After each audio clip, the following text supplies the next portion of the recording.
This won't be one of our usual 3-hour extravaganzas unless we get other people to join, and then you never know. But tonight is football focused. We got one of the best, my little brother, from that state that for a minute controlled the world, Georgia. About a month ago, you guys controlled the world down there, Bucko. How you doing, brother? No. Hey, not from here. Reside here, but not from here. Let's be clear on that. I still rep my city, but yeah, man. I'm still waiting on John Ossoff and them to give me my other stimmy. Hey, Big shout out to get Tony D. off my TV asking for my vote. Give me my damn stimmy. Come on, buddy. What are you doing? Big shout out to Tony D who joined the room. Tony, how you doing? Want to thank the HAPS community and the HAPS development team. They offer free world-class broadcast tools and a community eager to collaborate. And a simple way for viewers to support creators financially. I've never been on a platform, Bucko. We've been on many platforms that will work with you, that will want to collaborate and jump on and help you, and they do daily discussions on their latest tools and technologies and new features that are rolling out, all the above. So big shout out to the and for those that don't know, we started this thing over a decade ago on Blog Talk Radio that we had to pay for. Not only we had to pay for it.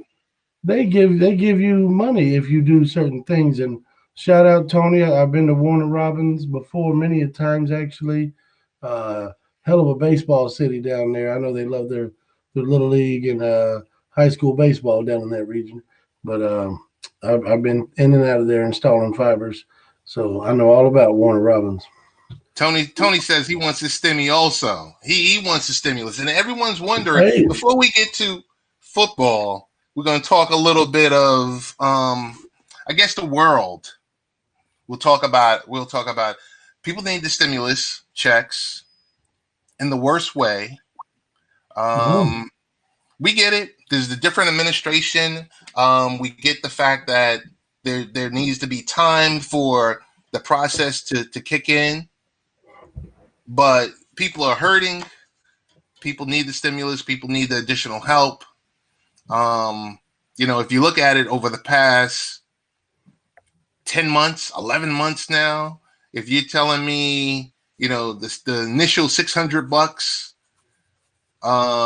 and lately with the last stimulus, that's, if you average that out, that's about $10 a month, Bucko. There's nobody who has a family of 4 on average, and your family is a little bit larger, that's going to be able to, you can't sustain off of $10 or $11 a day. No, it's not. Here's the real. Let's be dead honest with each other here. No matter how you voted, no matter you're Republican, Democrat, or Libertarian like myself, no matter what you political party-wise lay at, these people ran and campaigned and begged for your vote in these runoffs and other things. One of the main things being that you're going to get your economic relief, right? Now, instead of doing that, what they vowed to do, they've instead wasted what? $200 million of taxpayer money on a second impeachment trial? Look, I get it. Donald Trump is what Donald Trump is, and you don't want him running again in 2024. That is fine. But there are more pressing issues than you trying to impeach a guy when everybody knew he was going to be acquitted again. He didn't really break any law. So it was never going to go through. Much as we dislike the guy, much as he was an embarrassment of American people, you just wasted another month of our time and $200 million of our money. For what? I don't like the way the government is structured. I don't like. That's why I'm a libertarian. I'm about putting hands into the power in the hands of the common people, the democracy we're supposed to have. But Ted, if we go down this road, I don't think we'll get into football, man. Because I'm no. Bucko, it's good to touch upon this type of stuff because people don't see us as football people. People don't see us as just sports, or they don't see me just talking about tech. We're talking about the stuff that really happens, that's really out there. And big shout out to Tony D. Thank you so much for the Bravo Award. I gotta say, Bucko, they had to do it.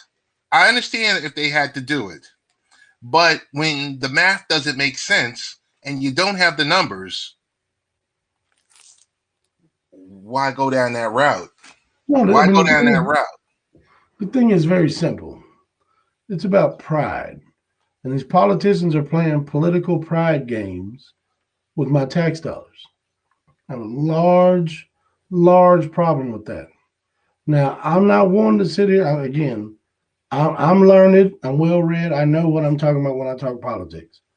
The vast majority are nowhere near where they need to be as far as understanding the makeups of this government. And especially here of late, where your policies and what you stand for don't matter. It's your perception in the court of public opinion is more valuable than your actual substance. Like you look at these people's voting records, you look at what they've done in their history in the Senate, Congress, Vice President, whatever. They've shown you who they are, yet you still pander to their bullshit and you vote for them. And then we're sitting here like you and I, as grown men, questioning why we're not getting the lies they force fed down our throat for 3 months. And I'm just so fed up, bro. I'm tired. I do not like Donald Trump. Let's get that clear. But I know what Joe Biden is, and I saw this shit coming. I saw this shit coming, dude. Saw it coming, and I'm aggravated. As an American, you cannot be more embarrassed of your country than you are right now. No, I'm with you. I'm fully with you on it, and we know the history. We know the history going and coming. It was so funny. I was on a live stream earlier with Michael Bathurst, and Tony D says, I'm all right with this man here. Well, yeah. Tony, if you like what you're hearing, make sure you subscribe to my brother Kevin Bucko Bruce Grigsby. You can find him. You can find him on our show. You can find him. He's probably going to be stepping out there on his own platform too. I just, the disconnect, the overall disconnect, Bucko, is what bothers me. And you know what's good is this is a platform where we're talking about sports, but we don't have to stick to sports. It's just we haven't advanced in, what is it, 12, 16 years? How many presidents, you know? Let's go back to the third president. More like 30 years. It's closer to 30. We haven't advanced because, you know, everyone is this political vendetta, and we're stuck out here in the midst, in the wild, not progressing. And, you know, both of us, we're family people. We have our families at home that we, you know, we're head of household. We're charged with leading that and ensuring that kids get an education and the missus is taken care of and everything like that. But you sit back and you look at these politicians, these empty suits, and it just bothers me. And you look at the empty suits on both sides of the aisle. Yeah. You know, they're in for their lobby, you know, they're lobbyists, they're in for their corporate bankers, you know, banks, and the side money they're making, and the little people that get hammered 3 months prior to the election season. Think of it. Think of your home phone or your mobile phone. How many times it got hit up with a robocall? Well, to be fair, Ted, you're probably the only one old enough to still have a house phone. Pretty much everyone is mobile. No, let me ask you an honest question, because I have 4 kids. I think you have 2 or 3. I'm sorry. Yes. What do we tell our kids? Because information is so prevalent now. It's so readily available. It's so in your face, no matter which direction you go. The way the people that are supposed to be leaders of this country have carried themselves the last 6 months or so. How how do you teach your children this is not what it's supposed to be? Well, what do you say?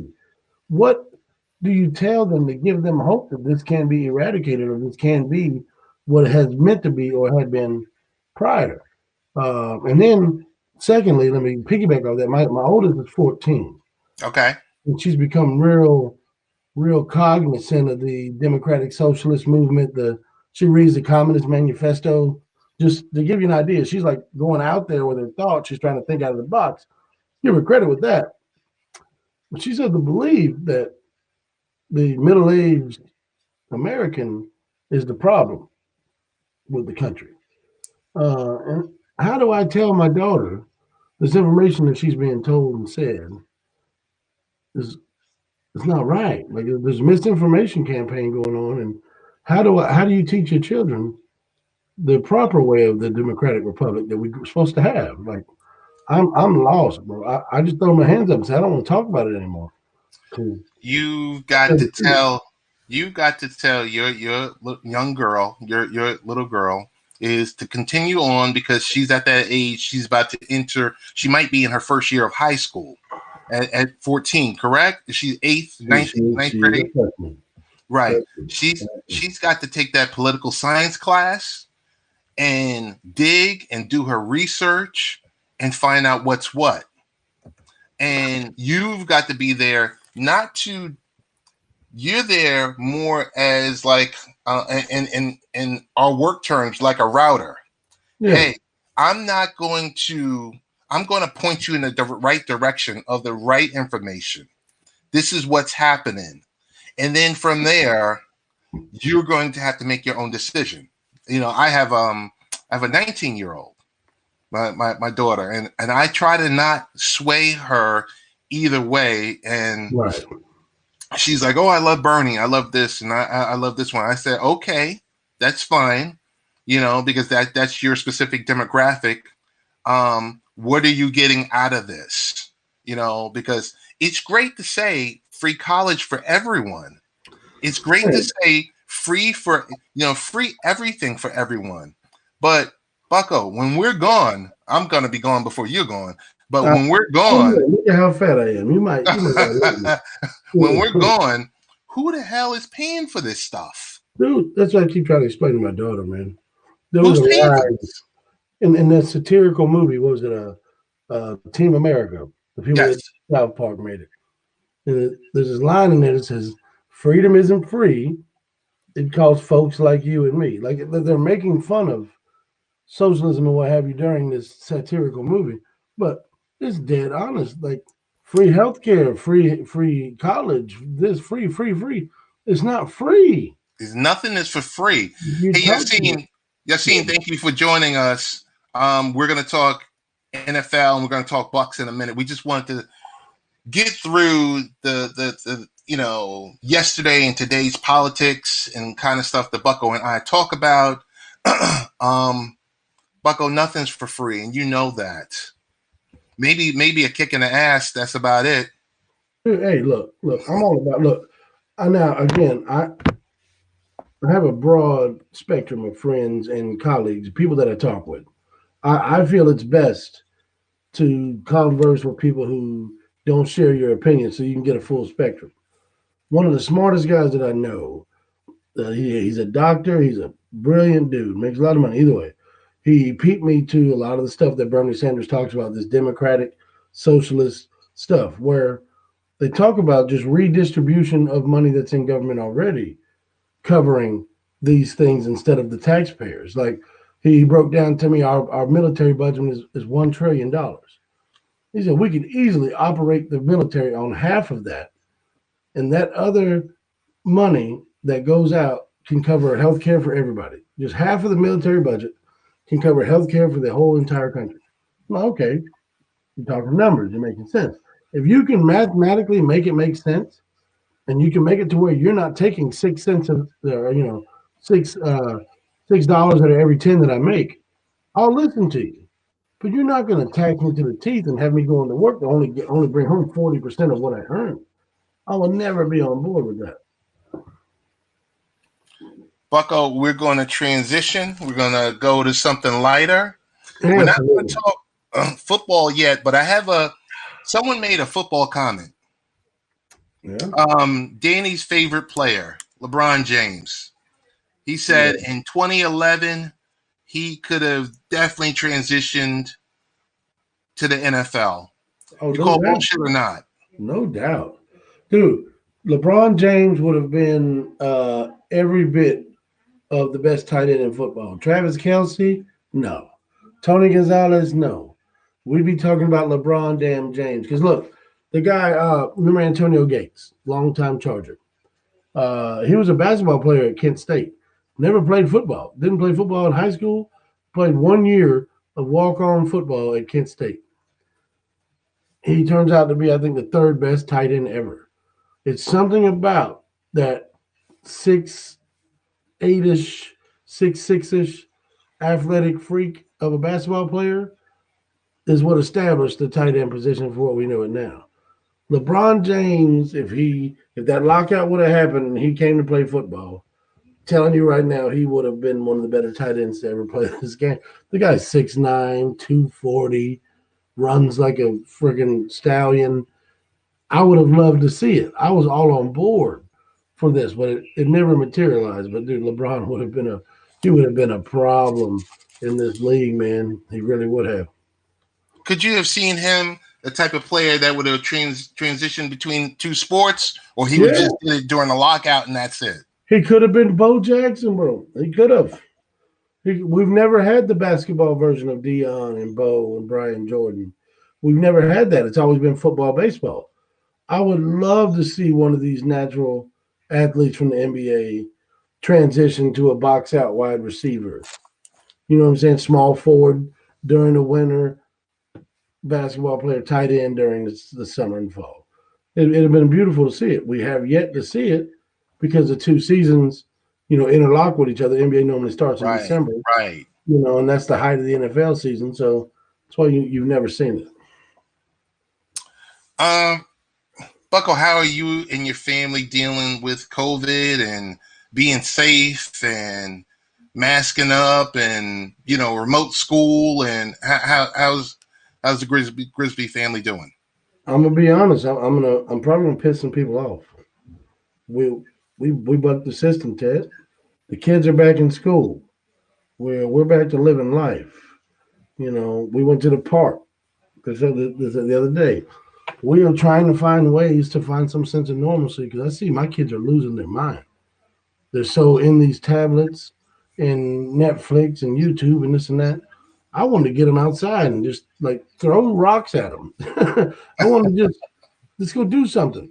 Yes, I wear my mask out and I go to grocery store or something. My kids mask up as well, but I'm glad they're back in school. This virtual learning, I think, set the entire country back scholastically. I think we're going to have a whole year's worth of kids on the next level of grade where they shouldn't be there. You know what I mean? There's You can only teach yourself so much on this computer. If our kids could teach ourselves this stuff, we wouldn't need teachers. What we're doing right now is a waste of time. That's my opinion. No, I don't have a problem with anything that you just said. When it was warm, my family and I, we would go to the park. We Yeah. would mask up. We would separate. And when there was a little bit of distance in between us and other people, that mask would come down. You got to get out there. You got to walk. You got to do this. You got to do that. You got to stretch your legs. You got to let kids be You kids. have to. But then I also, Teddy, would you agree with the belief that financial health is just as important as medical health? Yes. Okay. You have with your mandates and your fear mongering campaign have caused people to have detrimental, possibly life affecting financial health problems. And that's something I'm not okay with because look, I know the virus is real. I know several people have caught it. One of my good friends lost a mother to Yeah. it. So I'm not going to be that one and say the virus is fake. No, the virus is real. However, Well, what they're not telling you is it's got a survival rate similar to that of the common flu, right? So we could have gotten ahead of this stuff, gotten something in order where we could have maintained regular operations with safety precautions. Hell, the little tiny island of Australia was less of a population of New York, where you live. They've had two separate 100-day plus lockdowns, Right. and they still had problems with the virus. They still had deaths. So obviously, locking down everything, shutting everything down, didn't do a damn thing. Why have you made all these small businesses, which is the fabric of this country, close their doors and not look? I guarantee you right now, Ted, if you would tell all these NFL fans they can sign a waiver that nothing can fall back on the organization or whatever if you attend this football game, 80,000 people would have signed that waiver and went to watch the Super Bowl. True or false? True. Okay. The people aren't afraid of this virus. The people are ready to get their lives in order. The powers that be, the message that's being put out there is for you to stay afraid and stay in your house and not live your life, stay away from people. No. Us interacting with people, us getting information from our peers is how we really get the truth of stuff. Right now, they got us all locked indoors, putting that one message they want to put to everybody on that little box that we watch all the time. And people are falling for the hook and ladder. Me, I'm not falling for the banana in the tailpipe, man. It's time to get going. Let's go, man. Done with this shit, dude. Excuse my Well, language. I think messaging, if you noticed, with the different administration, messaging has changed. Call it politics, call it whatever you want to call it. Messaging has changed. Things are starting to open up slowly. Maybe not as fast as we want them to open up. I know up here in New York where, there were 40 plus 45,000 deaths. Hey, Ted, give me 2 seconds. Go ahead and keep talking. Okay, no I'm problem. gonna go to the camera. I got to deal with something. You got it. You deal with it. So I'm going to talk to the Habs crowd out here. In New York, there's 40 plus 45,000 deaths that have happened up here. There's a huge discrepancy over COVID-related deaths in nursing homes versus what happened in the hospital. The Governor Cuomo, is in some real hot water on the classification. Now, regardless, however, you stand, whether, you're on the left-hand side or the right-hand side, a lot of people that I've known personally have been affected by this. This is, hold on one second. I mean, if you need to come back, you can come on back. Not right, not for like the next half an hour. Yeah, so I was on my soliloquy. Hello, Mrs. Hicks. The missus came down. Hey, Ms. Hicks, how you doing? Nah, she just bounced. She just bounced back upstairs. What I was saying was, regardless how you feel about Cuomo, he's in some hot water because, there's so many deaths, but there were deaths that were classified incorrectly. Right. No, that's happened nationwide, though. Right. Here's the thing that got brought up. I'm not the tinfoil conspiracy theory guy. Now, let's be clear. I'm not that guy. But when you bring actual numbers to my face that are indisputable, how am I going to argue with you? And this dude pulled up the CDC death numbers, where the deaths for heart attack or heart-related, kidney-related, whatever, all the deaths for these other related problems that have happened over the past 2 years. Mm-hmm. Those numbers have all miraculously gone down. But if you add the three major ones up, which was cancer, heart disease, and I forget what the other one was. Forgive me. But if you take those three, which were the major causes of death in this country before this virus, add the three up, they're down by about 400,000 from 2019. And ironically, they're saying that there were 400,000, deaths or whatever due to COVID. Right now, I know people died of this disease. Again, I'm not the tinfoil hat guy. Don't come at me later about this. What I'm saying is, they will be coming. I'm letting you know. What I'm saying is it poses quite the question. Like, did people stop having heart attacks? Did people stop dying from cancer? Did people stop dying from the flu during this pandemic? Or did you just shift some numbers around to fit a narrative to control the people? That it's a strict question. It's not a proposal that's saying this is what I believe. I'm just saying there might be a slight validity to these concerns because I don't trust this American government. Not anymore. No, sir. Now, I hear you. I will tell you this much today. I didn't send this to you because I wanted to share with you in person. Today, I took the second dose of the Moderna. There you go. Good for you. I took the second dose. I know you might not be one of those type of folks. No, I'm not going to give call it you to me. anti-vax. I wouldn't even dare I'm call not you that. eligible to have it. I'm an essential worker, but I'm not on the 1A group. I can't get it, bro. It's not available to me. And that's where I say there's a huge issue with these local counties, these local cities, these states, because everyone's operating differently, Bucko. It's no different than when they were talking about the ventilators and when they were talking about the N95 mask. Everyone has their own plan and operating differently. And I just want to share this with you. So I had 12 o'clock appointment. I get there 11:45, check in. Initial registration. Boom. I speak with one person. Scan the QR code. I fill it out. They have me downstairs. I've received the shot and I'm upstairs waiting to leave, and it's like 11:55. Bucko, all I'm going to say is I wish life was this orderly.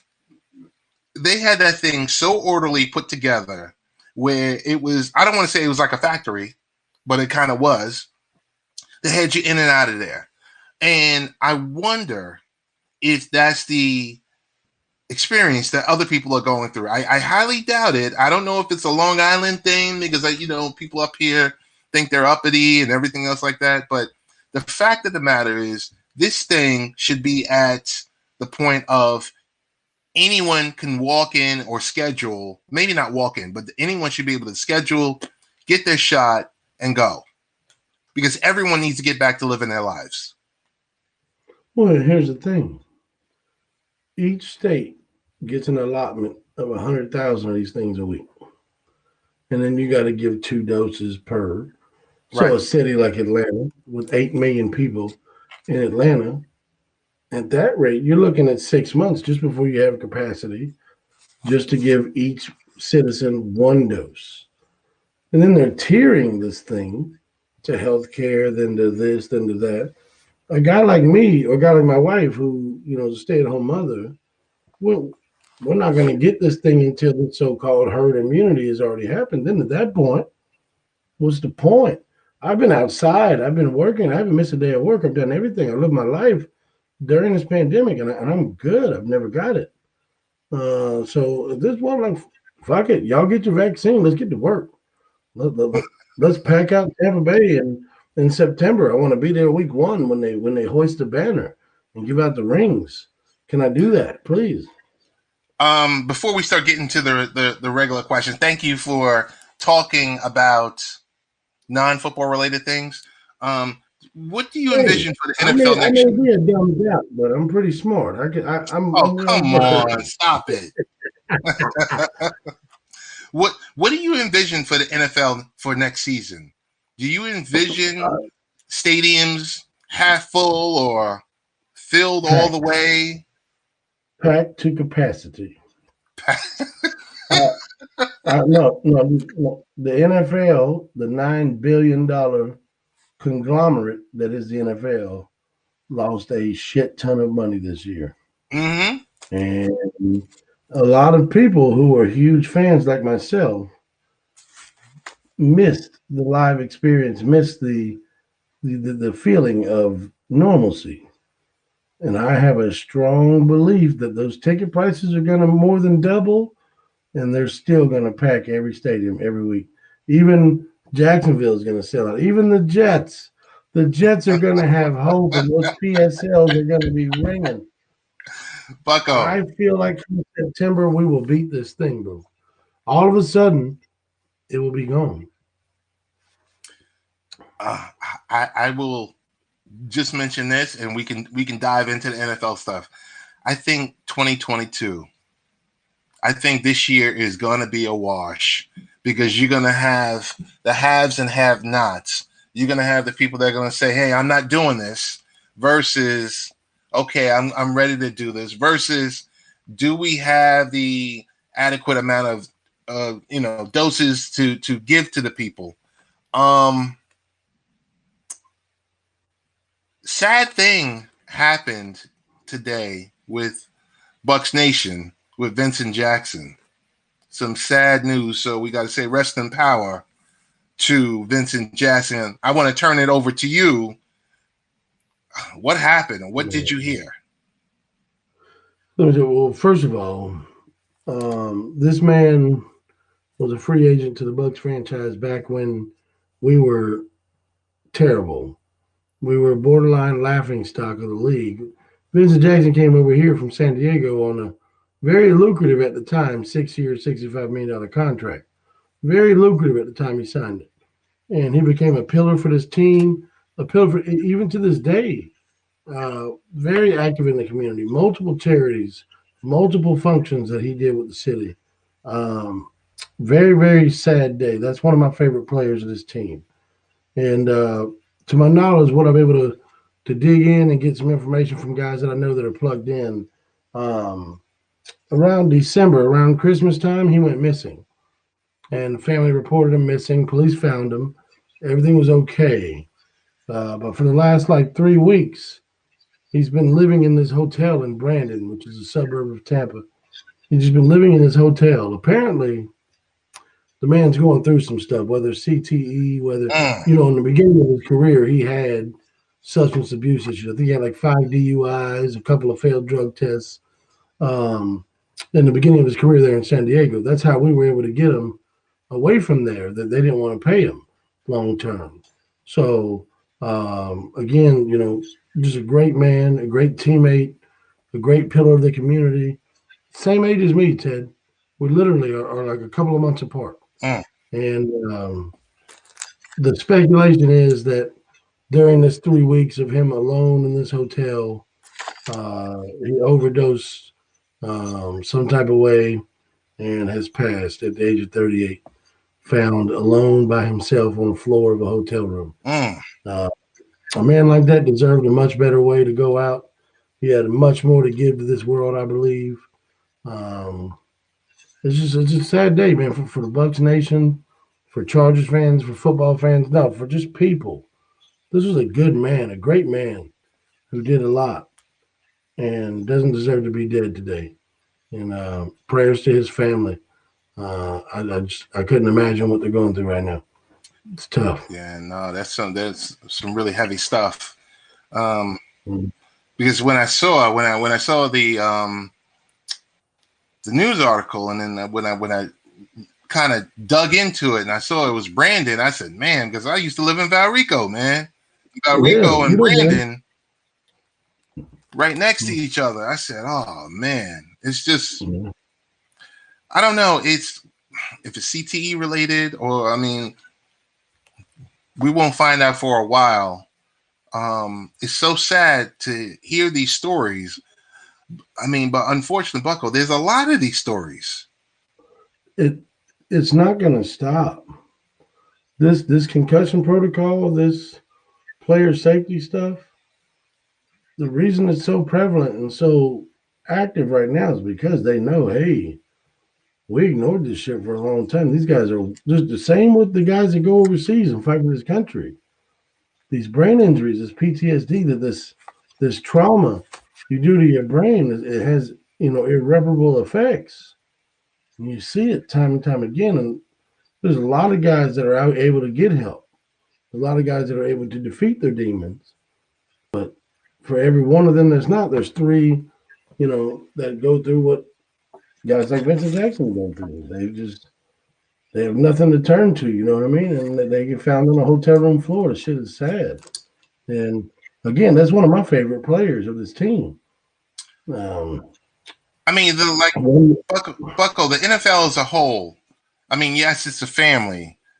And I hate to ask this question. So if you gotta clap back at me. But where's the support system for like these players that are experiencing this type of stuff? We just, I don't know. I just feel like we're seeing and hearing about this stuff too much. To my knowledge, the NFL and each individual organization has allotted resources and people for this very thing. Like you have a line of communication to reach out.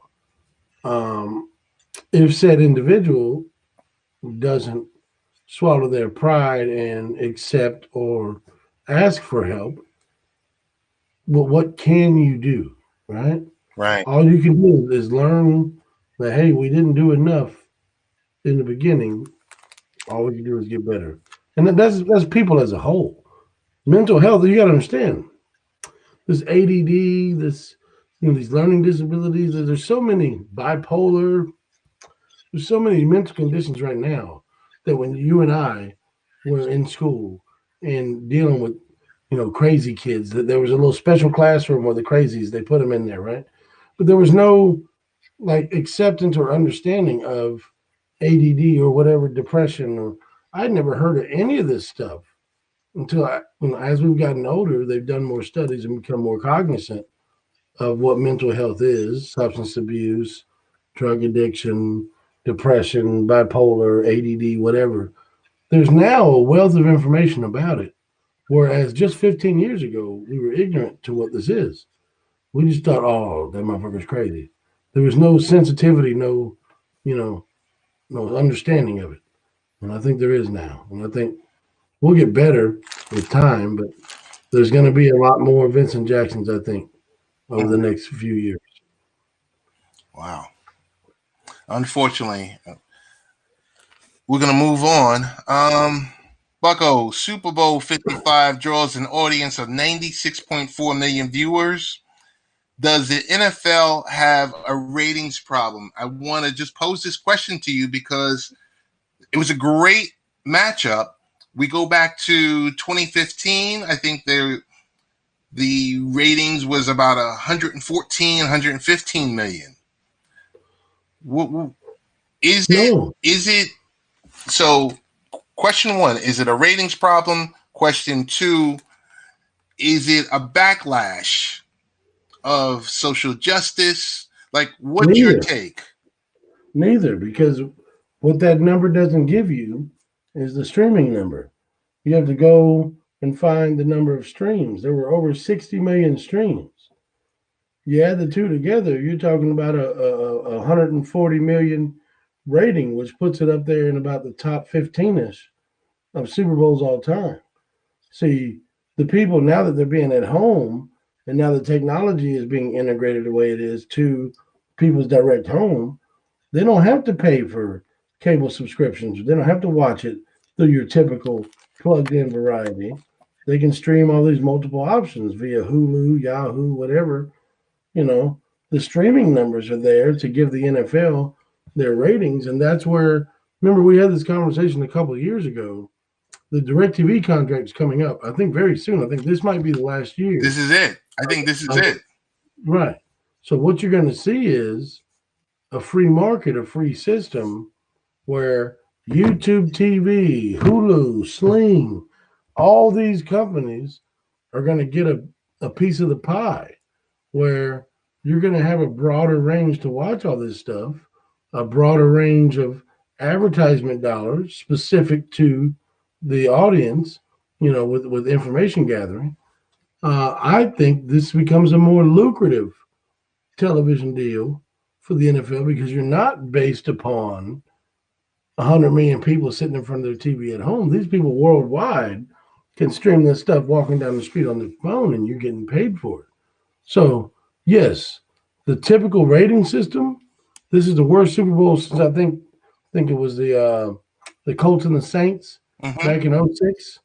This was the worst Super Bowl since then on your typical rating scale. But if you factor in the streaming numbers, it's one of the top 15 all time. So no, I don't think the NFL has a ratings problem. I think the regular cable company has a subscription problem. And that's something we've talked about for years. And shout out Danny Thompson. What's up, brother? He was one of those in that conversation we had. The That is Hornets true. suck, by the way. That is true. I will say this much: Hey, ratings.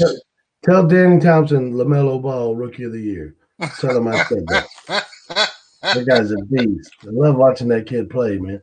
But go ahead, Ted. Sorry. No. Big shout out to Danny and big shout out to Precious, his lovely first lady. Welcome, welcome. And Um, hello, Miss Apple as well. hello, Welcome. Apple. I know Yeah. she Don't might be think I forgot. streaming and watching. You're You got a really good memory, Bucko. You like know an what? elephant, buddy. Elephant. Oh Tell my me. goodness, Bucko. I'm going to challenge you because I think I might come at the angle that you got a country that's totally divided, right? No, on purpose. But go Okay, ahead. you got a country that's divided. You got one that voted, 81,000 or whatever the number was, voted one side. 74,000 voted the other side. The remaining 150 million people just said, "I'm just going to sit on my hands," or whatever the case is. What if the ratings are indicative of people pushing back on the messages, the social justice message? No. First of all, the only ones that have a problem with the social justice message is a small fraction. Okay, you're 40 to 60, typically white male, right? Um, those guys don't watch much sports anyway. To be honest, I mean honest with you, the majority of the generation that I came from, mid 30s and below, we understand that there's some shit wrong. There's some stuff wrong. There's some stuff need to be fixed. And we understand the protest is not against the flag. Okay, the generation before us has this blinded, proud American persona that doesn't allow for a conversation to be had. Hence, people were in that position to take a knee, to do this, to do that, because we weren't listening. Okay, middle-aged white men. Hello, I'm talking to you. I'm one of you. We weren't listening, even though I came from the environment where I didn't have to listen. I saw it, witnessed it. I didn't live it.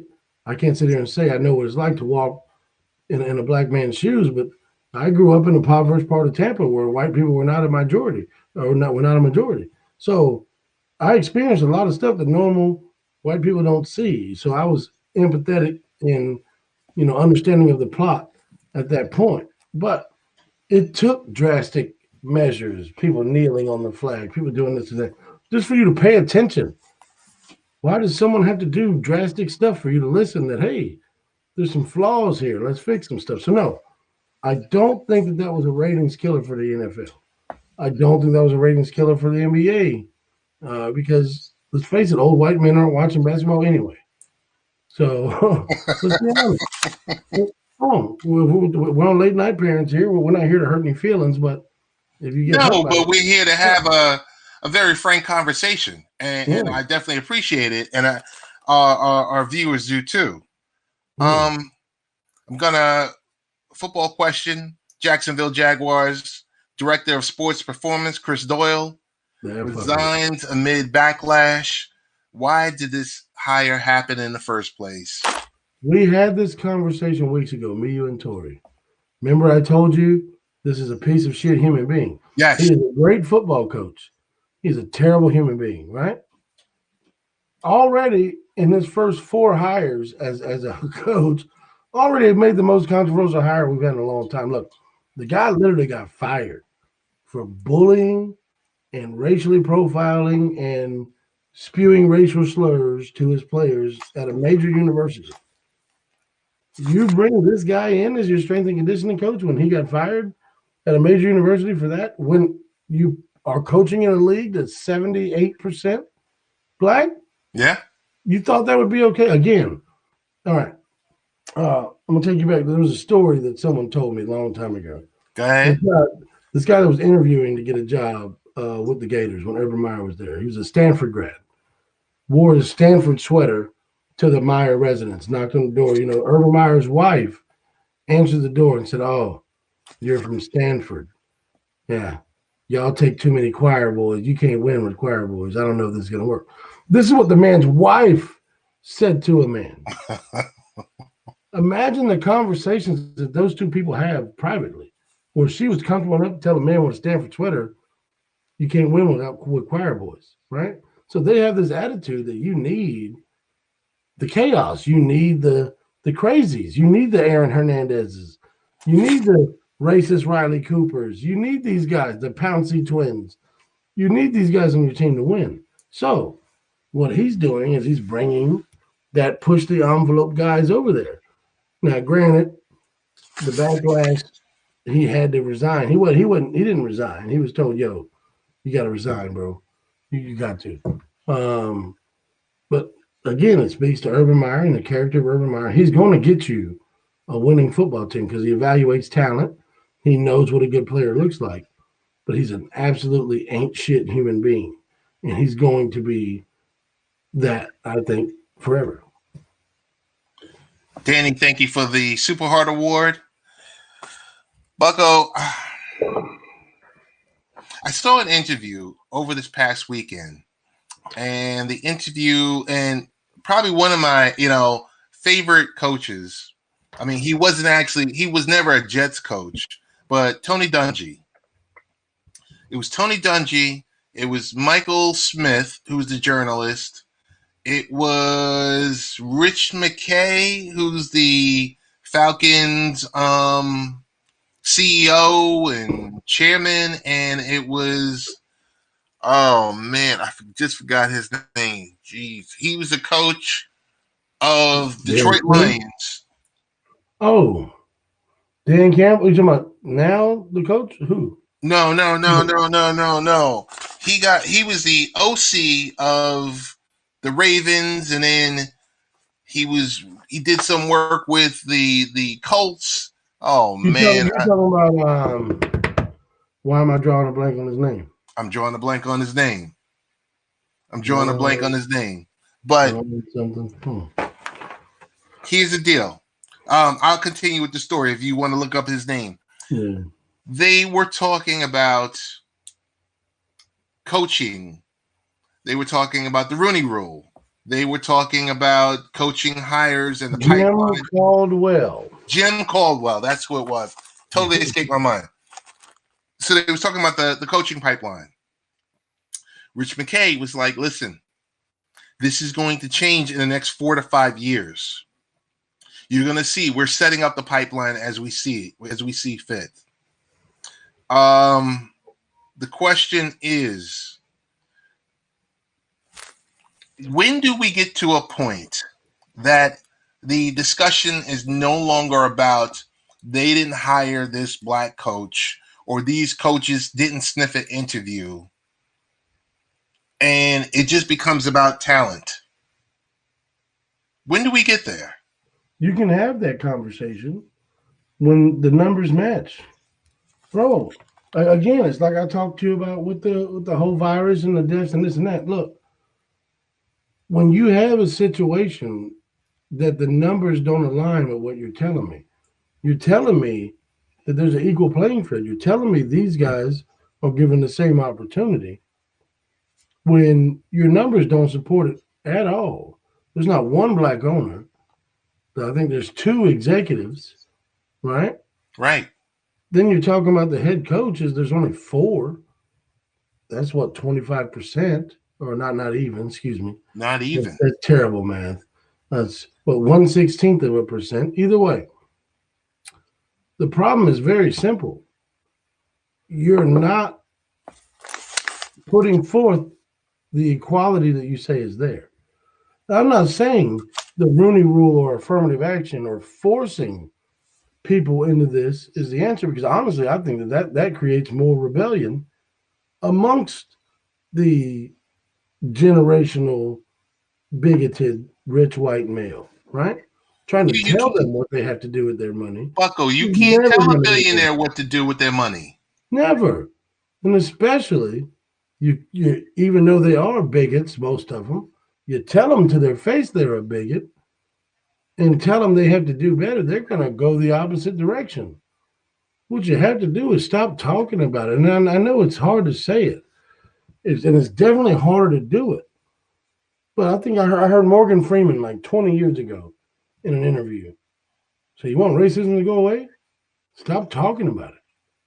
I'm going to view you as a man, and you're going to view me as a man. I'm not going to view you as a black man. You're not going to view me as a white man. View each other as a man, and we start there. Until this country stops having propensity to use race in every situation, there won't be a divide. But you keep doing it. They keep making it a thing about race, and that makes people say, "Oh, I'm not racist. I gave money to Colin Powell, or I voted for Barack Obama. I'm not racist. I have black friends." You hear it all the time. But what you're doing is you're putting shit in these people's face that they don't want to hear, and it's not going to make a change. It's going to make them revert back to their safe zone. Ted, you feel what I'm talking about? I feel you. I feel you. And that's what I think. I definitely feel you. I will say this much: we've had several discussions. You, myself, I've had it with Danny privately. Oh, back to basics. Thank you for the super heart. Oh my goodness, I'm so sorry. Back to basics. I had you on the screen. You know what? Maybe I missed it. I'm so sorry. Thank you for the Super Heart Award. I definitely appreciate it. Bucko just stepped out for a second.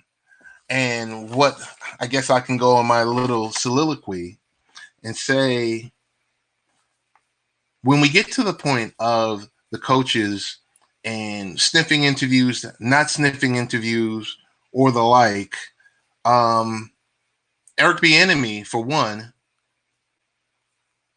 he's like the number one person or the number one name that everyone keeps talking about. Danny and I have talked about it. Bucko and I have talked about it. I've talked about it with people at work. But he was given the interview. He sniffed the interview.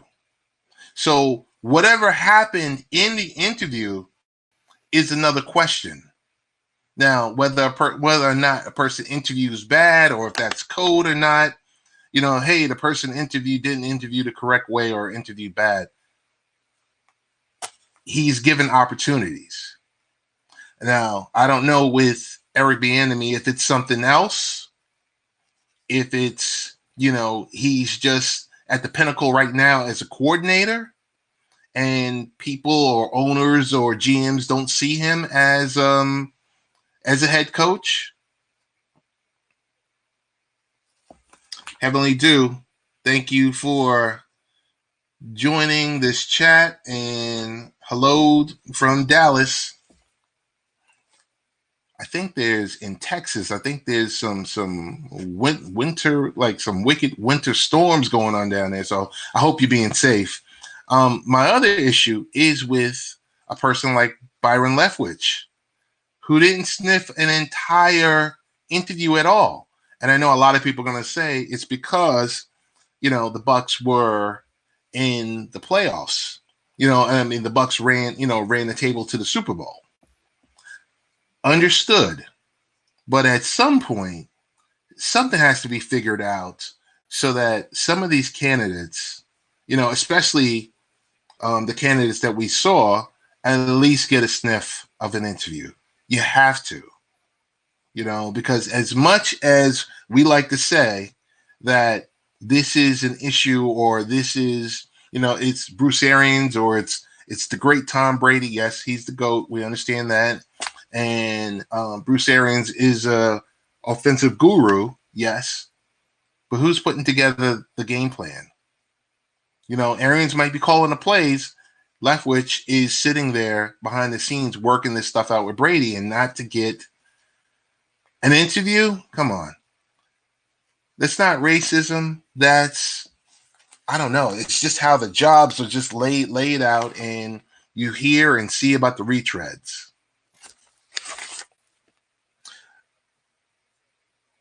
Couldn't get the cord pulled in. Bucko says, couldn't get the cord plugged in fast enough. Computer died. I'll be back. No problem, Bucko. From here, we're going to take it to, I guess, my question I was going to have for Bucko, but I'll start to address it. Can Adrian Peterson top Emmitt Smith rushing record? I don't see how it's possible. I mean, AP is a once in a lifetime player, but he's at 36 years old now. So I think it's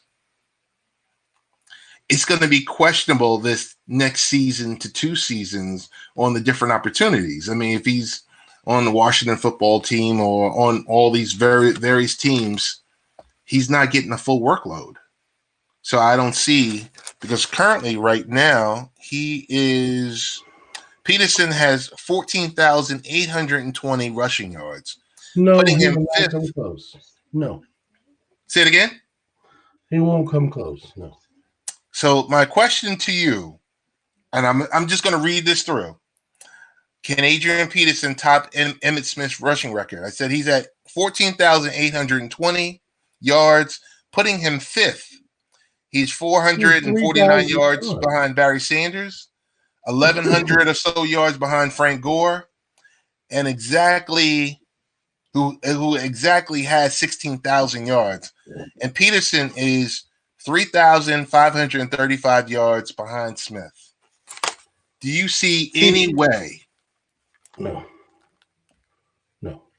This is last year. He may get the 400 and something yards he needs to catch Barry. Maybe. If he goes to a team that will give him the rock. But, dude, I don't know how him and Frank Gore are still going. I really don't. Neither one of them are effective. Neither one of them are formidable in any regard. I love them both. They were both great college players, great pro players. And I tip my cap to them. They're, 2 of the top 6 running backs ever. But they kept their bodies in good shape. But I just wonder for the next phase. I'm talking about when you got your kids, and we talked a lot in the BSS days about Adrian Peterson. I want to stop you for a second. Bob Urban, want to give you a big shout out. Fly Eagles Fly. Thank you for joining the session. It's going to be a rough road for the Eagles, but go ahead, Ted. Yeah, no, it's going to be a rough road, and we're going to get to the Eagles in a minute, Bob. So if you hang around for our NFC East, we'll jump into it. So Peterson, you don't see a chance at all. No, like I said, this will be his last year. 2021 will be Adrian Peterson's last year. He might get the 400 and some odd yards he needs to catch Barry, but that will be it. That's it. No more. So you can't see him getting the 1,200 yards to catch Frank Gore. No, Frank Gore's still playing too. What do you mean? I'm pretty sure they came in the league in the same year, right? I think so. Yeah. Dude, they're both consummate professionals. They're both great pros and great running backs. And God bless them, they're both going to have a gold jacket. But damn it, go find something else to do. Stop it. You're not good enough anymore. This is bad. I mean, I guess they both should play for the Jets. I don't know what that is. Leave my Jets alone. They're rebuilding themselves. Hey, so I want to get to the questions of the night. Is NFL players who need a change of scenery this offseason. Who needs a fresh start? Question for you, NFC East. Let's dig in on the Eagles. I'm going to say Zach Ertz, Carson Wentz. At what point did they become a package to be Well, shipped at out? the, point, at the point where the team is in cap hell, and at the point where they have a younger, just as good guy beneath them in Dallas Goddard and Jalen Hurts. I, for the past couple of years, have thought Dallas Goddard was the better tight end of the two. But again, it's a philosophy that I disagree with, but so many NFL teams do it, and they play you dictated on the contract. Where Zach Ertz, yes, for like 6 years was one of the top two tight ends in this league. But this past couple of years, Dallas Goddard has been better, and he hasn't gotten the play because of Ertz. And with Ertz's contract number and his age, and with Wentz's contract number and his unhappiness with the team, his lack of confidence, seeing his backup statue every day he comes to work, I'm sure that affected him. But Mm-hmm. yeah, it's time for both of them to move on. In the same division, I think it's time for Dak Prescott to move on. Stop messing with Jerry Jones and the plantation that is the Dallas Cowboys and go elsewhere, sir. They obviously don't respect you. You get hurt, they have their worst season in 15 years, and they still won't give you your money. I Do you hope you leave that terrible organization. do you see Jalen Hurts as the number one option with the Eagles? Do you trust that? No, no, he's not good. But look, one thing a quarterback needs above everything is confidence. Confidence is first, ability is second. And when that man went the run that he was on with the 30 touchdowns and three picks and the run that he was on, almost MVP, and then he gets hurt, and Nick Foles comes in and wins the Super Bowl, and they erect a fucking statue of Nick Foles in front of his stadium. It's like something happened between the ears because he didn't all of a sudden become a shitty quarterback. Again, he was on an MVP level run prior to getting hurt. It's almost as if the anointment of his backup and the praise of his backup and the woe is me Carson Wentz guy over here, it's almost you know, like you're married, but your wife cheated on you and you're trying to make it work, but you can't get that shit out of your brain and you just need to you need to go find something else. That's how I compare that, if that makes sense. Oh, it makes sense. It makes a ton of sense. Hey, big shout out to Bob Urban. I know you're a Phillies fan. He says, I don't think Hurts is the answer either. How Gotcha. can you? I haven't seen anything to be overly confident on. And you brought Nick Cassari or whatever his name is. Forgive me, I don't know his name. And that press conference was just dreadful. He did not give me any confidence in his leadership ability. But either way, um, you're damned if you do, damned if you don't. You got Jalen Hurts, you got Carson Wentz. One of them wants to be there, one of them don't. I say you get as many assets as you can and you move forward amicably. That's all you can. That's why I said it's tough roads ahead for Philly. Is Nick Foles always waiting in the background for that phone call? I actually heard one of the rumors that was circulating was there was a possibility of trading to the Bears, and Nick Foles and David Montgomery were a part of the package. Now, if you can get David Montgomery to pair up with Miles Sanders and have that hell of a running game, and Brandon Brooks come back next year, I don't think it might not matter if Jalen Hurts is your quarterback. If you can fix the defense, you'll be all right, especially in that division. We're gonna step to the NFL North, and the question, like I said, NFL players who need a change: Mitchell Trubisky or Kyle Rudolph.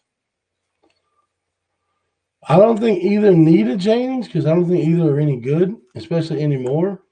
But I think they're both going to get an unwanted change. I think they'll both be free agents here very soon. Kyle Rudolph was pretty good. He never was really elite, but his better years are behind him. And Mitchell Trubisky is what I told you he was years ago. He's just a guy. He was not worthy of trading up to get when guys like Pat Mahomes and Deshaun Watson were still on the board. the Bears will go down in infamy as being a bunch of blithering idiots for that pick.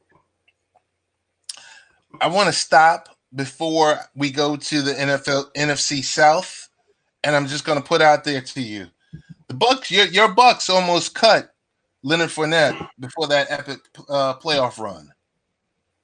So, almost only counts in horseshoes, buddy. Give a shit.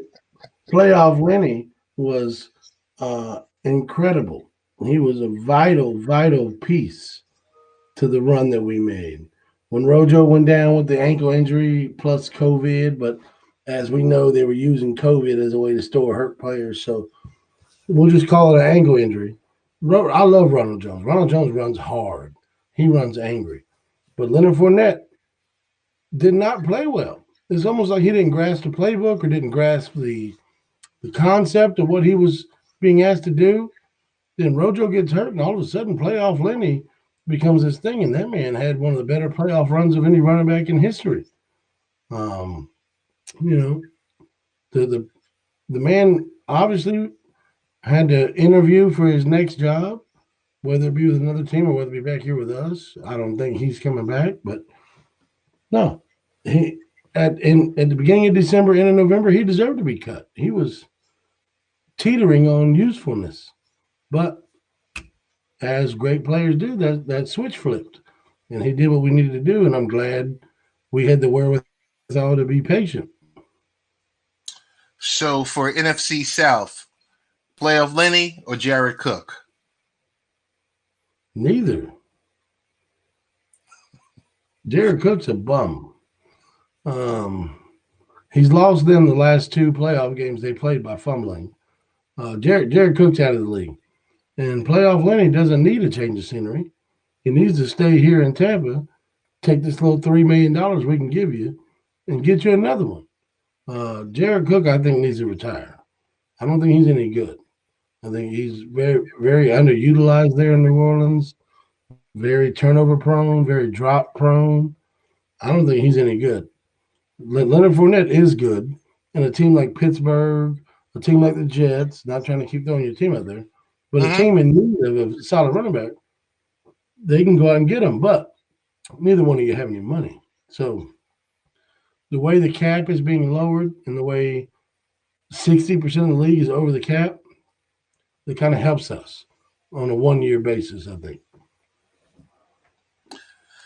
Let's get to the NFC West. I'm going to throw out the name Jimmy G. Is there any way you don't see him playing quarterback for the Patriots this fall? I honestly feel like the 49ers now realize what they should have realized 2 years ago. Jimmy G's the reason we're not world champions right now. They had a lead in the fourth quarter of that game. The defense was playing lights out.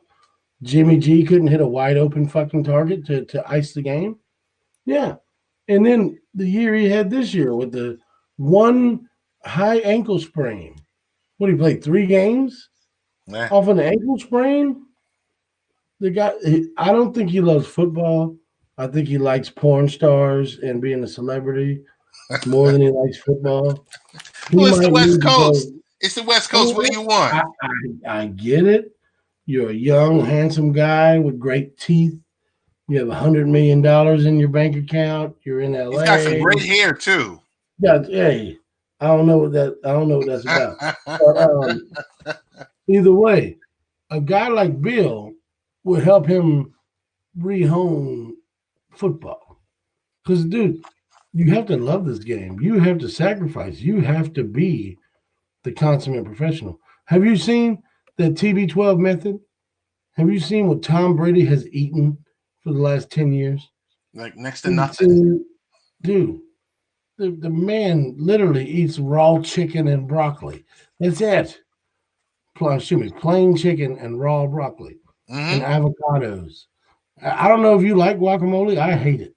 It's like eating snot. I don't find it tasty. But this is the thing. Look, I'm a middle-aged utility contractor, and I won't sacrifice that shit.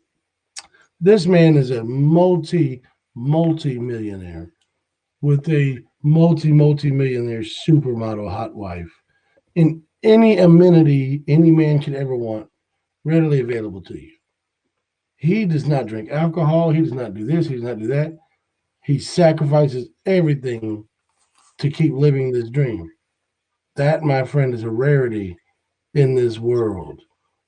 Tom Brady is the only guy you'll ever see keep wanting more, keep doing more. Other than like greedy stock traders, they always want more. But this is like the example of that. If you want to play into your latter years, if you want to be great, you have got to put in the work, bro. And guys like Jimmy G, I think they like the status more than they like the accolades. If that makes sense. Oh yeah, it does. What's your So yeah, thoughts on? I think he's back in New England. But yeah, go ahead. Oh, okay. What's your thoughts on Robert Alford and or Carlos Dunlap? You see them moving? Dunlap is what 87 years old. About Yeah, I think Dunlap's done. He's had a great career. He was awesome in Cincy. One of the guys that his awesomeness was wasted in that Bengals organization in this last year in Seattle. One of the very few Florida Gator players that I can respect. But Carlos Dunlap was a beast for what 12, 13 years. His run is over. Robert Alford, no need to even talk about Robert Alford. He's not even a factor. Seattle's in trouble. They got some malcontent, some disconnect with their star quarterback. All of a sudden, all quarterbacks want GM powers. I don't understand this new wave, but there's some issues over there in the NFC West. There's trouble a brewing. I heard something crazy. In 9 seasons, and now work with me on this because I probably have it wrong. Russell Wilson in 9 seasons, he's been sacked 400 times. Yeah, I'm pretty sure he averages about 40 something sacks a year. But Jeez. it's not for lack of trying. Russell Wilson suggested they trade their all pro center to the Saints for Jimmy Graham because he Right. needed more weapons. Okay? This is what happens when you let your quarterback have too much of a voice. You trade an all pro center who protected your little short behind for a tight end that sucks. Jimmy Graham has been awful. Okay? They didn't even utilize him properly. Russell Wilson likes to run around and throw it deep. He doesn't check it down to a tight end. I mean, you got guys like Will Disley and Zach Wilson have put up better numbers than what Jimmy G did. So, no, again, um, they had Russell Okung, they had an all pro center, they had a good guard. They put $40 million into their quarterback. They put $40 Right. million into their back end of their secondary. They allotted money in the crucial positions, and those positions got older and got worse, and they fell apart. Russell Wilson, you're a hell of a player, dude, but you want to be better, you want to have a better team, take less than $40 million. Be like And Tom that's not Brady. happening. Play for 25. Yeah, exactly. That's why say what you want about Tom Brady. He has my ultimate respect because he has never played in this league for more than $25 million a year. Never. Not one. How much Not one time. money in the Belichick years did this guy leave on the table? 60, Uh, 70 million? I'd say he's left at least $75 million of football earnings on the table. But with his TB12 method, with his endorsements, with letting your money make you money, as millionaires should do, he's more than accumulated enough to recover those losses. And when you're playing this football game, your goal is to be a champion. To my knowledge, that's what it's supposed to be. It's not to be the highest paid player at your position. These quarterbacks, a la Aaron Rodgers, a la Drew Brees, now Russell, now Deshaun, you know, the list is going on and on about guys wanting inordinate amount of money, but then having the wherewithal to complain about the rest of your team being lacking because you want 10, 15% of your cap as one person on a 53-man roster. Till the greed and the double standard narrative goes away with these stupid ass quarterbacks, we're going to be in problems with this league. The market needs to reset itself back to around $25 million. Period. I think the genie's out the bottle. Hey, Bob Urban has a question. He said, "Does Russell Wilson go elsewhere?" Absolutely not. Absolutely not. Do you remember what the Seahawks were forever? I do. Okay, they brought over Holmgren and Matt Hasselback. Mm-hmm. They had some semblance of success. Yeah, they got robbed of a Super Bowl over there from Pittsburgh. Against Pittsburgh. Yeah, they got robbed. Yeah, I get it. But that was the culmination of the whole era of that franchise. Was one Super Bowl loss. Then you bring in Russell Wilson, 3rd-round pick. Not to mention you paid, what was that guy's name? Damon Heward, whatever the fuck his name was. You paid him an inordinate amount of money. And Russell Wilson, your 3rd-round pick, was the starter.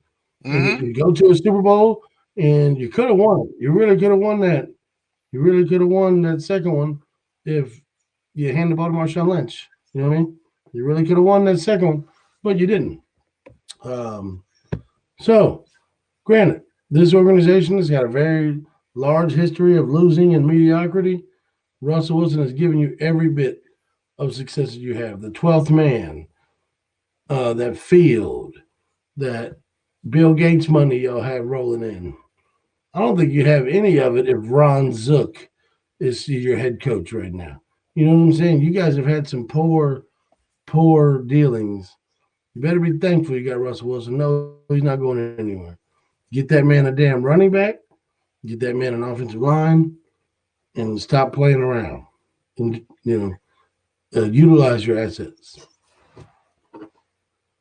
It's funny because nowadays, I mean, what we're seeing is these quarterbacks are pushing their way out.